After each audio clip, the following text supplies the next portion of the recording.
Yo, what's up, what's up? Ayan, first of all, gusto ko lang po salamat syempre kay Lord sa blessings na patuloy niyo po binibigay sa akin. And also, I'd like to thank Global Iconic ACES Awards for this recognition. Maraming salamat po for having me. Of course, kay Ma'am Benlyn Amigo Molina. Ayan, thank you so much po, Ma'am. As always, lagi po nandiyan to support para sa lahat ng mga ginagawa po namin. Of course, sa Aura Curse Foundation po. Thank you so much na naging part po ako ng inyong family sa Aura Curse Foundation. And please do support po Aura Curse Foundation.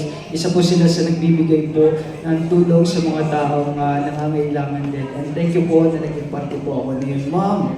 And God bless po and more powers po sa inyo, sa lahat po ng ginagawa ninyo. At yun na nga po, God bless po sa lahat and congratulations po sa lahat ng awardees.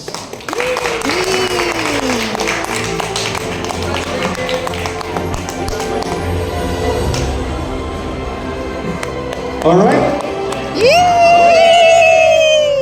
Up next, we have the Global Iconic R&B Music Artist Award.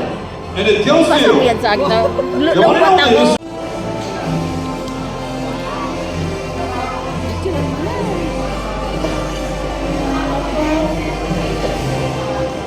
Ano tayo magpicture sa